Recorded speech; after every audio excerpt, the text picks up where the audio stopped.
அடுத்த ராசியாக நம்ம மிதுனத்தை பார்ப்போம்.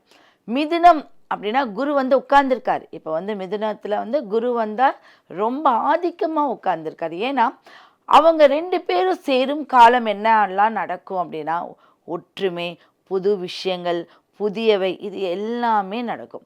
அப்போ இந்த புதுசு அப்படிங்கக்கூடிய விஷயத்துக்கு எல்லாமே இந்த மிதுனம் ரொம்ப அடிப்படையான விஷயம். எப்படின்னா, இப்போ டிவி மாற்றலை, நான் எதையெல்லாம் அன்றாட தேவை நம்மளுக்கு இருக்கோ அதையெல்லாம் மாற்றி அமைக்கக்கூடிய அமைப்பு உண்டு.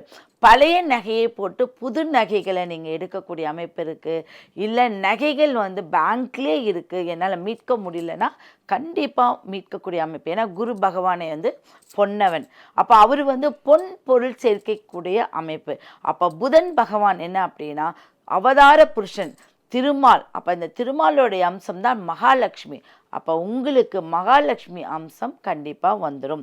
ஏதாவது ஒரு பிரச்சனையிலிருந்து இப்போ மீட்கக்கூடிய அமைப்பு இருக்குது. உங்கள் ஆசைகளெல்லாம் நிறைவேறிடுங்க, அதில் எந்த மாற்றங்களும் கிடையவே கிடையாது.